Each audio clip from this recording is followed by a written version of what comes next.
우리 신약성경 첫 시작은 이렇게 시작합니다. 아브라함과 다윗의 자손 예수 그리스도의 계보라.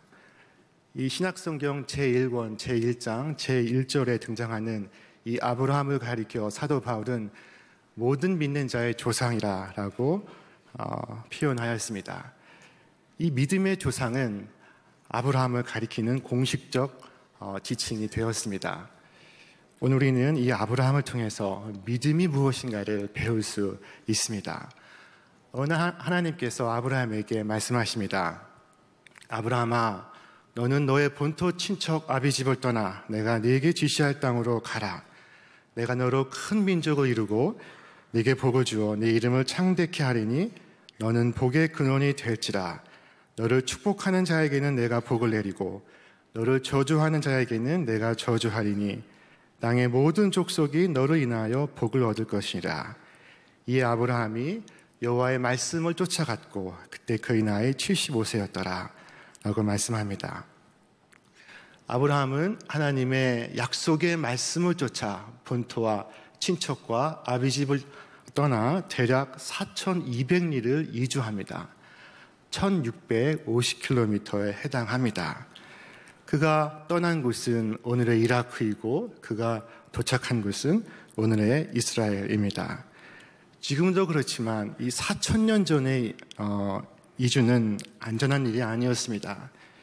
낯선 사람과 환경의 위험이 존재하고 치안의 보호는커녕 편리한 교통도 없던 시기였습니다.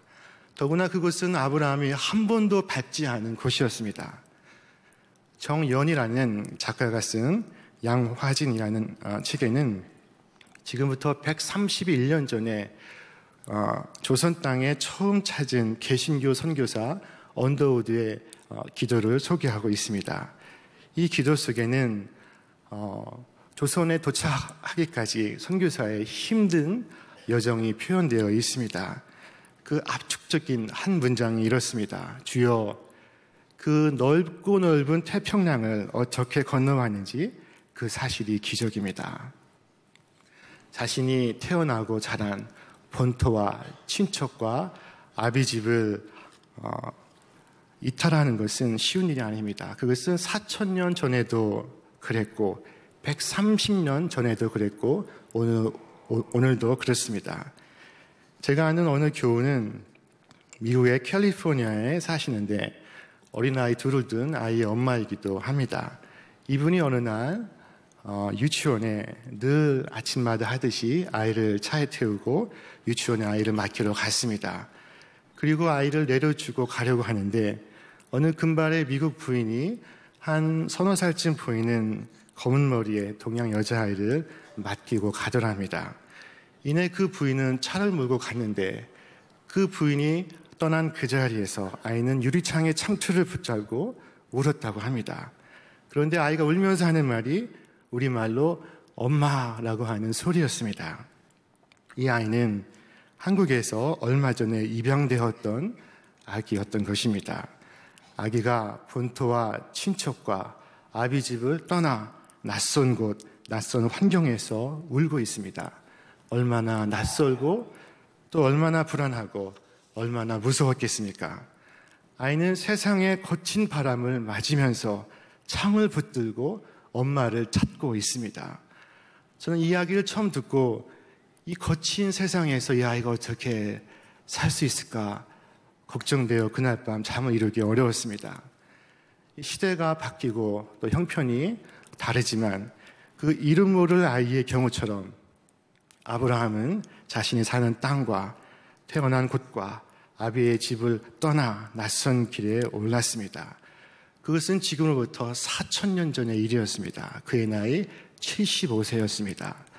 아브라함은 그렇게 자신의 본토와 친척과 아비의 집을 떠났지만 그러나 그와 동시에 그는 믿음의 뿌리를 내리고 있었습니다. 그 믿음은 자신의 출신과 배경과 조건을 믿는 믿음이 아니었습니다. 그 믿음은 오직 하나님의 약속하신 것을 믿는 믿음이었습니다. 우리는 지난 반세기 동안 비록 이 대한민국을 떠나진 않았다 할지라도 이 땅에서 우리는 온갖 세상의 변화를 겪으며 살아왔습니다. 아마 우리 대한민국처럼 그토록 짧은 시기에 그토록 많은 정치, 경제, 사회, 문화, 기술, 환경의 격변을 겪은 나라는 세상에 많지 않을 것입니다. 우리는 세계사의 경랑을 온몸으로 맞으며 헤쳐나왔습니다. 그런데 이처럼 세상을 사는 것이 쉬운 일이 아닙니다. 우리 사회 100사람에게 물었다고 합니다. 요즘 어떻게 사십니까? 뭐라고 답하는 사람이 가장 많았을까요? 1등, 그럭저럭 삽니다. 2등, 마지못해 삽니다. 3등은 무엇이었을까요? 죽지 못해 삽니다. 였습니다. 세상에 힘든 것이 이 사는 것입니다. 이 사는 것이 힘든데 잘 사는 것은 말할 나위 없습니다. 세상에 제일 힘든 것은 잘 사는 것입니다. 그래서 이 잘 사는 것이 너무나 힘들어서 요즘은 연애하려 하지 않고 연애해도 결혼하지 않으려 하고 결혼해도 아이를 낳지 않으려고 합니다. 그런데 그때 그 아브라함은 그 낯설고 거친 세상을, 그 불안하고 두려운 환경을 어떻게 이겨내었을까요? 그 비법이 무엇이었습니까? 그 비법은 바로 그의 믿음이었습니다. 로마서는 1장 17절에서 말씀하기를 오직 의인은 믿음으로 말미암아 살리라 말씀하시고, 히브리서 10장 38절에선 나의 의인은 믿음으로 살리라 말씀하고 있습니다. 믿음으로 살리라 하신 이 말씀은 살려면 믿으라 하시는 말씀입니다. 살기 위하여 믿으라 말씀하시는 것입니다. 비록 세상 흔들려도 믿음은 우리를 살게 합니다. 믿으면 살 수 있습니다. 죽기 살기로 믿으면 죽지는 않고 살 수는 있습니다. 잘 살고 못 사는 것, 그것이 믿음에 달려 있습니다. 복음 성가 가운데 세상 흔들리고라는 찬양이 있습니다. 그 1절 이와 같습니다. 세상 흔들리고 사람들은 변하여도 나는 주를 섬기리. 주님의 사랑은 영원히 변하지 않네. 나는 주를 신뢰해. 오직 믿음으로 내가 살리라. 오직 의인은 믿음으로 말미암아 살리라. 때로 우리는 자식 바라보고 산다고 하고 돈 벌어 산다고 하고 쌓은 지위와 명예로 산다고 하지만 그 모든 일은 믿음으로 사는 것보다 우선하지 않습니다. 아브라함은 본토와 친척과 아비 집으로 살지 않고 믿음으로 살았습니다. 그때 오히려 그에게 새로운 땅과 가족과 재산을 헤아릴 수 없을 만큼 주어지는 복을 받았습니다. 그때에도 믿음은 우선이었습니다. 하나님께서 갑자기 그에게 본토 친척 아비 집을 떠나라 하실 때 아브라함의 나이 75세였습니다. 이미 많은 나이입니다. 그러나 아브라함은 하나님 말씀에 의심하거나 되묻지 않고 길을 나섭니다. 왜 가야 하는지, 어디로 가는지, 가면은 무엇을 해 주실 것인지 구체적으로 묻지를 않습니다. 성경은 딱 한 줄로 그 장면을 기록하고 있습니다. 아브라함은 주님께서 말씀하신 대로 길을 떠났다. 롯도 그와 함께 길을 떠났다. 아브라함이 하란을 떠날 때에 나이는 75이었더라.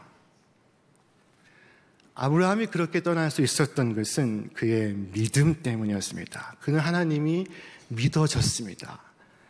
아브라함이 지닌 이 믿음의 첫 번째 특징은 그가 믿는 하나님은 미쁘신 하나님이라는 것입니다. 하나님은 내가 줄지도 모를 그 땅으로 가라 말씀하시지 않으셨습니다. 너의 힘으로 얻어야 할 그 땅으로 가라 말씀하시지도 않으셨습니다. 내가 주는 땅으로 가라 말씀하신 것입니다.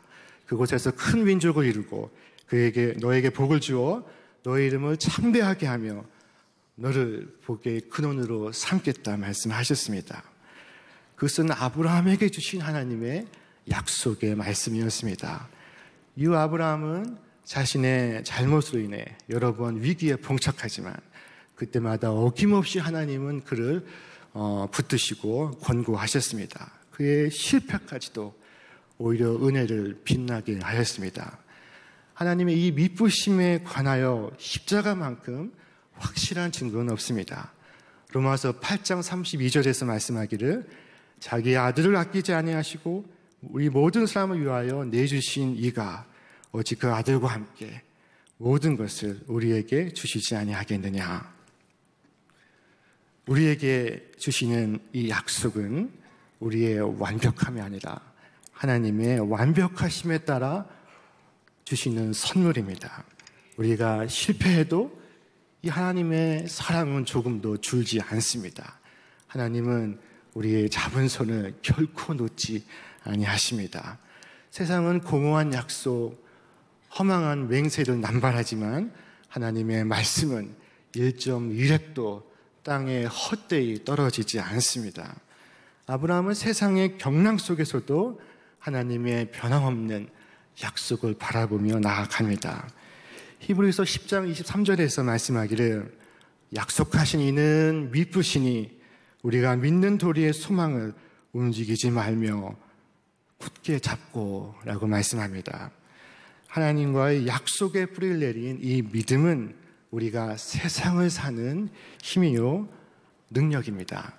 사도 바울은 이르기를 내가 궁핍해서 이렇게 말하는 것이 아닙니다. 나는 어떤 처지에서도 스스로 만족하는 법을 배웠습니다. 나는 비천하게 살 줄도 알고 풍족하게 살 줄도 압니다. 배부르거나 굶주리거나 풍족하거나 궁핍하거나 그 어떤 경우에도 적응할 수 있는 비결을 배웠습니다. 나에게 능력을 주시는 분 안에서 나는 모든 것을 할 수 있습니다. 라고 했습니다. 가난해도 궁핍해도 혹은 그렇지 않아도 천국을 살 수 있습니다. 찬송가 438장이 노래합니다. 높은 산이 거친 들판이 혹은 초막이나 궁궐이나 내 주 예수 모신 곳이 그 어디나 하늘나라 할렐루야 찬양하세 내 모든 죄 사함받고 주 예수와 동행하니 그 어디나 하늘나라. 하나님의 언약을 붙들면 그 어디나 하늘나라입니다. 아브라함이 지닌 믿음의 두 번째 특징은 이해되지 않을지라도 믿는 것이었습니다. 우리가 하나님을 믿습니다라고 하는 것은 우리가 하나님을 다 이해합니다라고 말하는 것이 아닙니다. 이 프린스턴 신학대학교에 데니얼 미글리오라는 교수가 쓴 신학책이 하나 있습니다.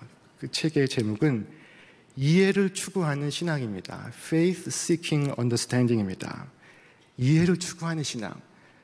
이 제목의 뜻이 무엇입니까? 이해가 되었다는 것입니까? 이해가 되지 않았다는 것입니까? 아직 이해가 안 되었다는 것입니다. 그래서 이해를 추구한다는 것입니다.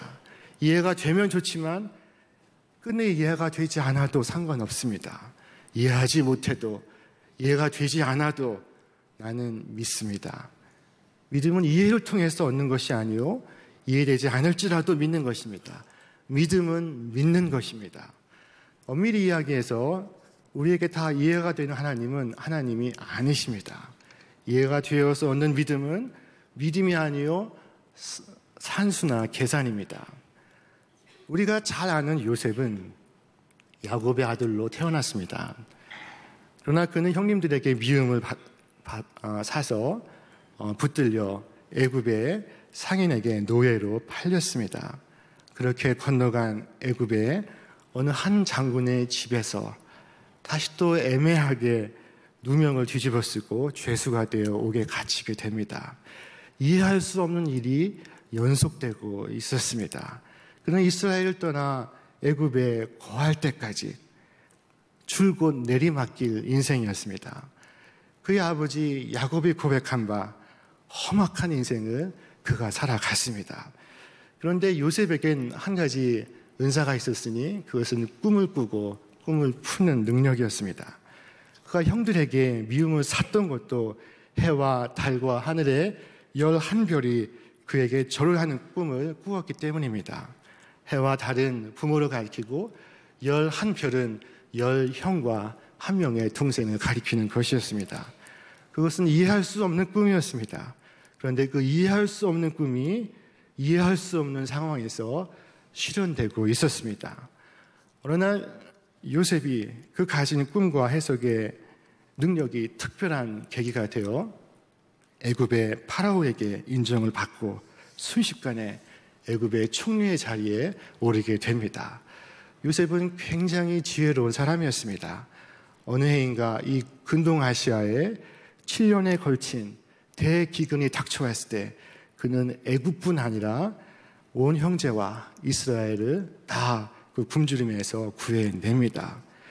그리고 그가 그 총리의 자리에 올라있던 그때에 양식을 구하려 이 애굽에까지 내려온 자신의 형들을 대면합니다. 근데 그 자리에서 그 형들이 요셉에게 절을 하며 두려워 떠는 것이었습니다. 그때 요셉은 이렇게 말을 합니다. 두려워 마소서, 내가 하나님을 대신하리이까. 당신들은 나를 해하려 하였으나 하나님은 그것을 선으로 바꾸사 오늘과 같이 만민의 생명을 구원하게 하시려 하셨나니 당신들은 두려워 마소서, 내가 당신들과 당신들의 자녀를 기르리이다. 요셉은 지금 비로소 이해가 되고 있습니다. 하나님은 당신의 악한 괴계를 바꾸사 선으로 인도하셨고 오늘과 같이 만민의 생명을 구하게 하셨습니다. 요셉은 고통과 고난의 시간을 지나왔고 이해할 수 없는 시간을 살아왔습니다. 그러나 이제 그가 말합니다. 나를 보낸 것은 형들이 아니라 하나님이셨습니다. 그는 비로소 이해하지만 그가 이해할 수 없을 때에 그는 믿고 있었습니다. 어려움과 고통을 이겨낸 힘은 그의 믿음이었습니다. 그 믿음이 그를 살게 하고 끝내 잘 살게 하였습니다. 그것은 그의 증조 할아버지 아브라함의 믿음이기도 하였습니다. 히브리서 11장 8절에서 이르기를 믿음으로 아브라함은 부르심을 받았을 때에 순종하여 장래 기업으로 받을 땅에 나갈새 갈 바를 알지 못하고 나갔으며 라고 말씀합니다. 아브라함은 갈 바를 알지 못하여도 앞으로 나아갔던 것입니다. 이해하지 못하여도 약속의 말씀을 붙들고 나아갔던 것입니다. 하나님이 우리에게 행하신 일 속에는 우리가 알지 못하는 쉽게 이해할 수 없는 것이 있습니다. 그러나 이해할 수 없어도 이해되지 않아도 믿는 것입니다. 우리가 지금 이해할 수 없어도 선하고 유익한 것이 있음을 인정하는 것, 그것이 믿음입니다. 그 믿음이 바로 믿음의 조상 아브라함이 지닌 믿음이었습니다. 오늘 말씀의 결론은 의인은 믿음으로 산다 하는 것입니다. 믿음이 있으면 살고 믿음이 없으면 살 수 없습니다. 아브라함은 믿음으로 순례의 길을 걸어갔습니다. 제가 한때 살던 미국의 테네시 내시빌이라는 곳에는 1시간 운전에 내려가면 엘라바마 헌치빌이라는 도시와 인접해 있었습니다. 이 헌치빌에 사는 한국인 38세 여성을 뉴욕타임즈가 전면에 걸쳐서 한 면을 다 할애해 보도한 적이 있었습니다. 이 여성은 4살 때 미국으로 입양이 되었는데 입양이 되기 전에 서울의 어느 시장 쓰레기통 옆에서 발견되었습니다. 3일을 굶주린 채 얼굴은 눈물로 범벅이 된 채 경찰에 의해 발견되었습니다. 어느 아침 그녀의 엄마는 그녀를 시장에 데리고 가 바나나 2개를 양손에 쥐어주면서 여기서 기다려라 라고 말했다고 합니다. 그것이 그녀가 기억하는 엄마의 마지막 모습이었습니다. 그녀는 자신의 이름이 순애라는 것을 가까스로 기억하고 있었습니다. 미국에서 자라게 된 이 여성은 프랑스 요리책을 내었는데 이 책이 빅히트를 해서 뉴욕타임즈가 이 책을 특집으로 보도하며 그녀를 인터뷰했던 것입니다. 그녀는 프랑스인 남편을 만나 결혼의 가정을 꾸리고 있었습니다. 그녀가 인터뷰 말미에 이렇게 말을 합니다. 나는 그때의 어머니를 미워하지 않습니다. 날 버린 것도 사랑이었습니다. 저를 보세요. I have survived more than survived. 저는 살았습니다. 단지 산 것 이상 훨씬 더 잘 살았습니다. 저는 이 기사를 읽으면서 그날 아침 그 유치원의 어린아이가 생각이 났습니다. 그 아이가 어떻게 거친 세상을 살 수 있을까 걱정하며 그 밤을 새웠는데, 이 신문 기사를 읽고 떠오른 말씀이 로마서 8장 38절 이하의 말씀이었습니다. 우리 함께 읽겠습니다. 나는 확신합니다. 죽음도 삶도 천사들도 권세자들도 현재일도 장래일도 능력도 높음도 깊음도 그 밖에 어떤 피조물도 우리를 우리 주 예수 그리스도 안에 있는 하나님의 사랑에서 끊을 수 없습니다. 이 확신에 찬 믿음의 합창을 함께 부르시기를 바랍니다. 환난, 곤고, 박해, 기근, 헐벗음, 위협, 죽음, 생명, 현재의 일, 장래의 일, 우리는 이 세상을 헤쳐나가며 수없는 문제들과 직면합니다. 그러나 그것이 우리를 우리 주 예수 그리스도 안에 있는 하나님의 사랑에서 끊을 수 없습니다. 의심이 생겨날 때, 죄책감이 엄습할 때, 두려움이 고개를 쳐들 때, 문제가 길을 막아설 때, 이 하나님의 약속을 선포하시기를 바랍니다. 그 무엇으로도 끊을 수 없는 하나님의 약속이 우리에게 주어져 있습니다. 하나님을 믿는다는 것은 비록 지금은 그것을 이해할 수 없어도 그 속에는 우리가 알지 못하는 선하고 유익한 이유와 목적이 있다는 것을 인정하고 믿는 것입니다. 이 여인은 자신을 버린 것도 사랑이었다고 말하고 있습니다.